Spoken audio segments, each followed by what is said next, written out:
Hello दोस्तों, नमस्कार। Free stock market classes इस चैनल में मैं आप सभी लोगों का दिल से बहुत बहुत स्वागत करता हूं। अगर आपने पहली बार विजिट किया है ज़रूर चैनल को सब्सक्राइब कर लेना, साथ में ही बेल आइकन को हिट करके ऑल भी ज़रूर सिलेक्ट करके रख लेना। उसी के साथ साथ let's learn stock market and finance इस चैनल को भी फॉलो करना। आज शाम 5 बजे इसी चैनल के ऊपर एक ज़बरदस्त नया लेक्चर अपलोड होने वाला है, तो उसको गलती से भी मिस मत कर लेना। इस चैनल का लिंक आपको ऊपर आई बटन पे या फिर नीचे डिस्क्रिप्शन में मिल जाएगा। सो चलिए दोस्तों, फिलहाल इस वीडियो को स्टार्ट कर लेते हैं। ठीक है दोस्तों, अभी हम लोग आ चुके हैं बिल्कुल हमारे नॉर्मल स्क्रीन के ऊपर। एंड अगर देखा गया तो अभी आप सभी लोगों को पता ही है कि बाजार 26,000 के ऊपर फिलहाल तो हम लोग को देखने को मिल रहा है। इनफैक्ट अगर पिछले हफ्ते की अगर बात कर ले तो हम सभी लोगों ने देख लिया, मार्केट ने तो बीच में कितना लेवल अचीव किया था, 26,246 के आसपास चला गया था, पॉइंट समथिंग समथिंग। मतलब जो ऑल टाइम हाई है 277, बस उससे कुछ दूरी पे ही हम लोग को देखने को मिल रहा था। हालांकि टच नहीं किया, बट एकदम ऑल टाइम हाई के करीब ही हम लोग को देखने को यहाँ पे मिल चुका है। और नो डाउट हम यहाँ पे कह सकते हैं कि बाजार इतना अच्छा करते हुए देखने को यहाँ पे मिल रहा है, टॉप लेवल पे जाते हुए देखने को मिल रहा है। सो मोस्ट सबसे ज़्यादा मतलब अगर कमेंट अगर आते हैं तो यही कमेंट हम लोग को देखने को मिल जाते हैं कि सर मार्केट इतना ऑल टाइम हाई पे देखने को मिल रहा है, मतलब करीब तो गया है, 26 प्लस चल रहा है, बट पोर्टफोलियो की हालत ही ख़राब यहाँ पे है। बहुत ही ख़राब परिस्थिति में पोर्टफोलियो में देखने को मिल रहा है, नुकसान ही नुकसान देखने को यहाँ पे मिल रहा है।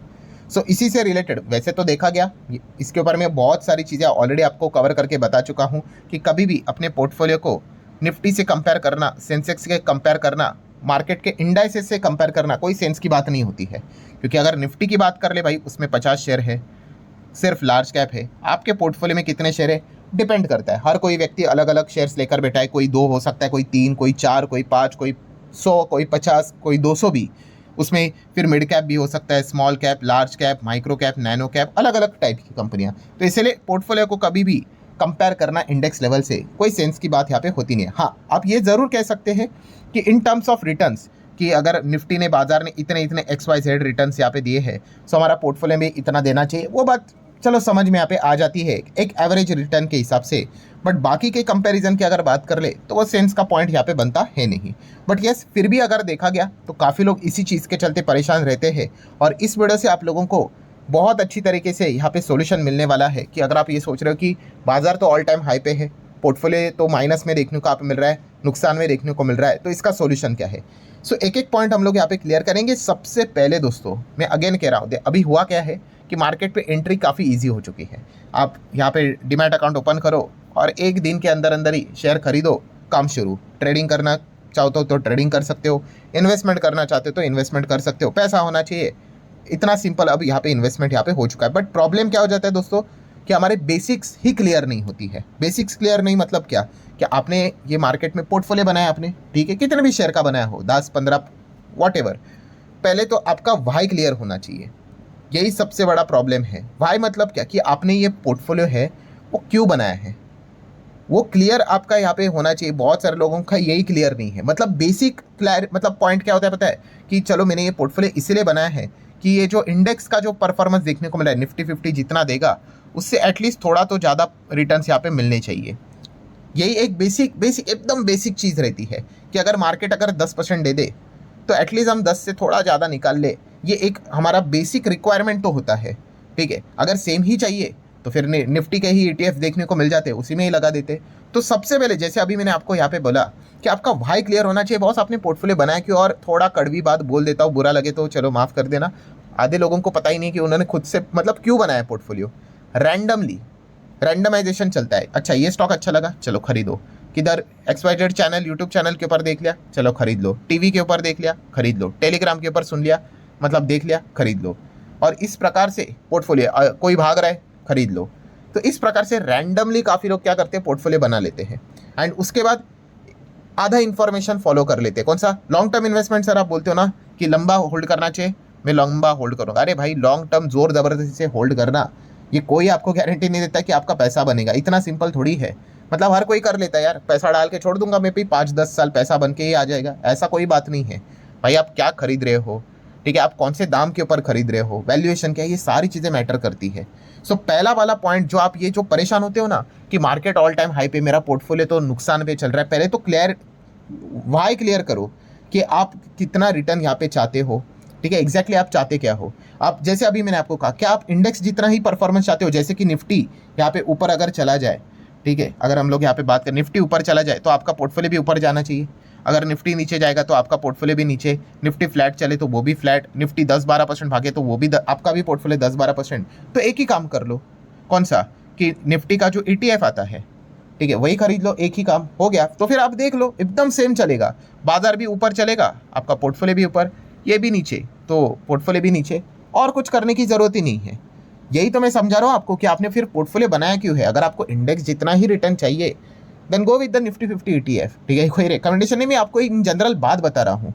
इसलिए तो मैंने कहा कि बहुत सारे लोगों का वाई ही क्लियर नहीं है, क्यों लोग पोर्टफोलियो बनाते हैं, क्योंकि वो इंडेक्स से थोड़ा ज़्यादा रिटर्न कमाने की कोशिश करते हैं, ये इसके पीछे का पर्पस होता है। एंड इसीलिए हम लोग यहाँ पे पोर्टफोलियो बनाते हैं।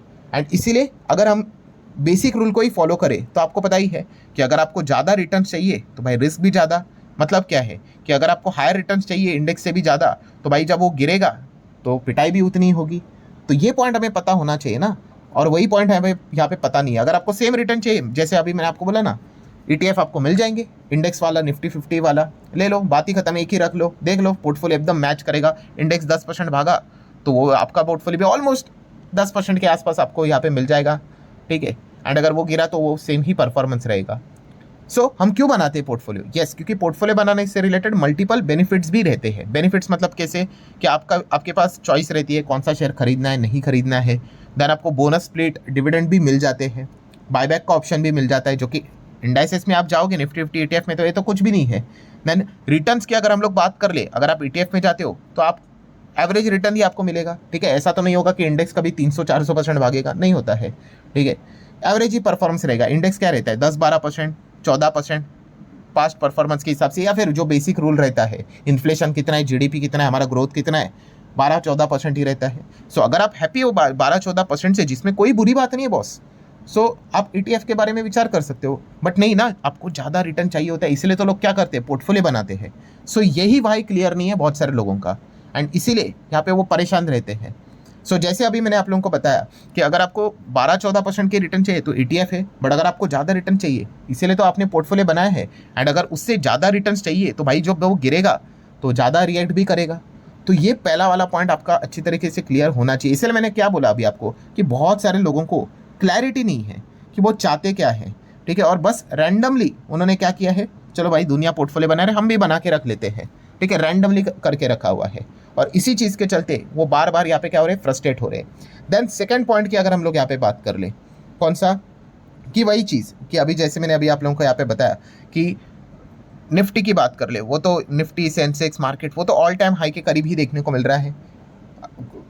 बट मेरे जो स्टॉक्स है वो कोई 40% यहाँ पे नीचे है, कोई 50% नीचे है, एकदम ऐसे गिरे हुए हैं, ठीक है। 10%, 20%, 30%, 40%, 70%, काफ़ी लोगों ने इस प्रकार से भी यहाँ पे ये जो सेकंड वाला पॉइंट है वो भी सामने यहाँ पे रखा हुआ है।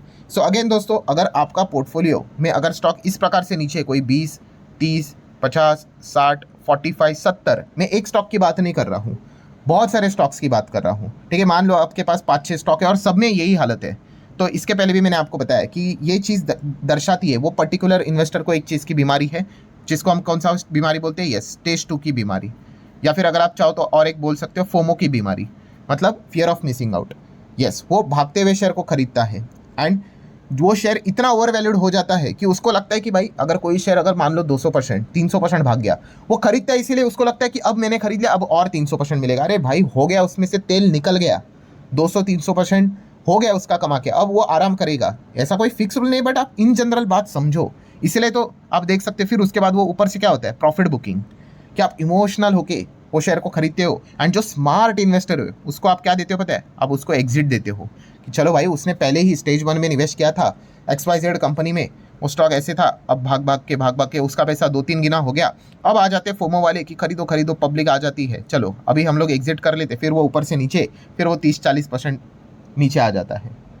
इसीलिए आपका पोर्टफोलियो, मतलब जो आप कहते हो ना कि मार्केट ऑल टाइम हाई पे मेरा पोर्टफोलियो ऐसा क्यों है, क्योंकि ये बीमारी आपको बार बार यहाँ पे क्या कर रही है, परेशानी कर रही है। और इक्विटी की बात छोड़िए, गोल्ड में, अभी गोल्ड में क्या हो गया, आपने देखा है कितने सारे ऐसे लोग हैं जिनका गोल्ड में भी निवेश -10%, -15, -20 में देखने को मिल रहा है गोल्ड में। वाई? सेम रीज़न जो इक्विटी में कर रहे हैं, फोमो। अभी गोल्ड देखा ना आपने, 1.25 लाख तक चला गया था, गोल्ड में बुराई नहीं है भाई, आपके टाइमिंग में बुराई है। ये जब तक आप एक्सेप्ट नहीं करोगे ना भाई, आपका पोर्टफोलियो नहीं बदलने वाला है। कोई कंपनी भी खराब नहीं होती है, बट कोई कंपनी मतलब ऐसा नहीं होती कि जिंदगी भर ऊपर रहती है भाई, वो ऊपर नीचे होते चला जाएगा। बट हम क्या करते हैं, जब वो ऊपर जाएगा तभी हम लोग खरीद लेते हैं, जब नीचे आएगा तब हम लोग बेच देते हैं। उल्टा करना होता है भाई, जब नीचे आते हैं तब खरीदना होता है, ऊपर जाते हैं तब सोचना होता है बेचना है कि नहीं। सो ये वाला पॉइंट समझो। इसीलिए मार्केट जब ऊपर जाता है आप सोचते हो ना, और आप कहते हो कि पोर्टफोलियो आपका नहीं भाग रहा है, क्योंकि यही सबसे बड़ा प्रॉब्लम क्रिएट करके रखा है। कितने सारे लोग गोल्ड जब 50-60 पे था नहीं खरीदा, गोल्ड 1.25 लाख के ऊपर चला गया तब खरीद लिया, अब ऊपर से नीचे यहाँ पे आ गया, ठीक है, तो फिर कहते हैं कि अरे गोल्ड में पैसा। ऐसा थोड़ी ना होता है भाई, हर किसी एसेट क्लास में पैसा बनता है, प्रोवाइडेड आपने वो सही टाइम पे निवेश करना होता है और लंबा खेलना होता है। ऐसा नहीं कि बस मैं लंबा ही खेलूंगा। सो ये जो चीज़ें दोस्तों, जब आप इसके ऊपर वर्क करना स्टार्ट करोगे तब जाके आपको रिजल्ट मिलेगा। सो फाइनल कंक्लूजन क्या है, कंक्लूजन बोलो या फिर सोल्यूशन क्या है। सो सोल्यूशन में अगेन कह रहा हूँ दोस्तों, पहले तो ये एक बात एकदम क्लियर कट यहाँ पे मैं कहना चाहूँगा दोस्तों, कि अगर आप एक लॉन्ग टर्म इन्वेस्टर हो, अगर आपने शेयर मार्केट में कदम रखा है बॉस, आपको इस सिचुएशन से गुजरना पड़ेगा। हर एक लॉन्ग टर्म इन्वेस्टर इस सिचुएशन से गुजरता ही गुजरता है।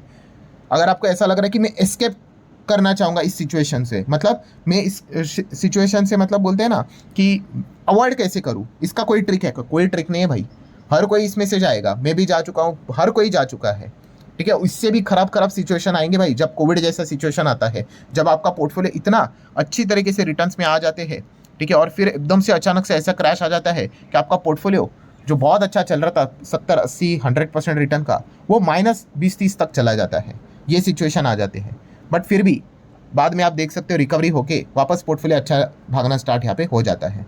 सो अगेन कह रहा हूँ दोस्तों, अगर आप ये सॉल्यूशन को फाइंड करने की कोशिश कर रहे हो कि मैं इससे एस्केप कैसे करूँ, इससे मुझे कोई डैमेज ना हो, तो वो तो होने वाला यहाँ पे है नहीं। बस आपको क्या करना पड़ेगा, जैसे मैंने कहा, पहले तो आपको वाई क्लियर करना पड़ेगा। बॉस, आप निवेश क्यों कर रहे हो, आप कितने रिटर्न्स चाहते हो, वो क्लियर यहाँ पे होना चाहिए। जब आपका वाई क्लियर होगा ना भाई, आपके 90% प्रॉब्लम क्रिएट हो मतलब सॉल्व हो जाते हैं। बट अगर आपका वाई क्लियर नहीं होगा कि भाई आप क्यों निवेश कर रहे हो, तो फिर आप हमेशा मतलब आपको समझ में नहीं आएगा कि एग्जिट भी कब करना है, एवरेज भी कब करना है, ठीक है। आप देखते हैं ना, बहुत सारे लोग निवेश करते हैं, फिर उनको एग्जिट कब करना है वो पता ही नहीं चलता है। क्यों? क्योंकि उन्होंने एंट्री क्यों की है वही उनका क्लियर नहीं है। सो अगेन कह रहा हूँ दोस्तों, जब तक आप ये बोरिंग चीज़ें नहीं करोगे, कोई शॉर्टकट नहीं होता है भाई, यही प्रैक्टिकल चीज़ है, तब तक आपको वो चीज़ें नहीं मिलेगी। और जिस वक्त आपका भाई क्लियर हो गया कि हाँ भाई मेरे ये मुझे चाहिए, ये रिटर्न्स यहाँ पे चाहिए, ठीक है, मुझे ये गाड़ी खरीदनी है, इसीलिए मैंने पैसे यहाँ पे लगाए हैं कि इन्वेस्ट कर रहा हूँ, पैसे बनेंगे तो ये गाड़ी खरीद लूँगा, ये असेट खरीद लूँगा, घर खरीद लूँगा, या फिर किसी की शादी करनी है, ठीक है। आपका टारगेट यहाँ पे होना चाहिए, तो जाके आपको समझ में आता है। इसके पहले भी मैंने एक एग्जाम्पल यहाँ पे दिया था। मान लो कोई XYZ इंसान है, ठीक है, वो ये चाहता है कि उसके बेटी की शादी के लिए वो SIP कर रहा है। SIP का एग्जाम्पल ले लो, क्या फ़र्क पड़ता है, मार्केट में ही तो करते हैं। तो अब उसकी बेटी तो अभी फ़िलहाल स्कूल में है, ठीक है। अब उसने ये डिसाइड किया कि जब शादी करूंगा भाई मुझे 20 लाख तो चाहिए शादी के लिए, फॉर एग्जांपल, और उसने अभी सिप करना स्टार्ट किया, SIP करना स्टार्ट किया है, ठीक है। उसका SIP चल रहा है और बीच में नीचे आया, तो क्या वो पैसा निकालेगा? नहीं निकालेगा, उसको पता है वो कंटिन्यू करना है। क्यों? क्योंकि उसका टारगेट सेट है, बॉस मुझे 20 चाहिए, और वो भी जब उसकी शादी होगी तभी। सो ये जो क्लियरिटी रहती है ना दोस्तों, एक इन्वेस्टर में होना बहुत इंपॉर्टेंट है। अगर आप बस ऐसे रैंडमली कुछ भी करोगे कि चलो पैसा लगा दिया, फिर आपको समझ में नहीं आएगा। और फ्रस्ट्रेशन कब आता है? जब वो माइनस में चला जाता है 20% 30%, तो फिर आप फ्रस्ट्रेट हो गए, अरे बाप रे। फिर अल्टीमेट गोल क्या बन जाता है कि जितना लगा है उतना ही वापस मिल जाए, बस निकल जाऊंगा मार्केट से, दोबारा शक्ल नहीं देखूंगा मार्केट का। सो ये रैंडमली जो निवेश करते ना, उनको ये तकलीफ होती है। सो अगेन कह रहा हूँ, टाइम निकालिए, पेन पेपर कॉपी लेकर बैठिए भाई कि आप निवेश क्यों कर रहे हो, ये प्रॉपरली आपको पता है यहाँ पे होना चाहिए, आप चाहते क्या हो, तो जाके आपको ये सारे सवालों के जवाब धीमे धीमे करके मिलना स्टार्ट होंगे। और जब आपका पोर्टफोलियो भी नीचे यहाँ पे होगा, तो आप उतना फ्रस्ट्रेटेड फील नहीं करोगे जितना आप कर रहे हो। सो ठीक है दोस्तों, जितना प्रैक्टिकल जो बातें थी वो मैंने आपके सामने यहाँ पे रख दी है। वीडियो हेल्पफुल लगा होगा, चाहो तो लाइक एंड शेयर कर सकते हो। मिलते हैं नेक्स्ट वीडियो में, तब तक के लिए बाय बाय।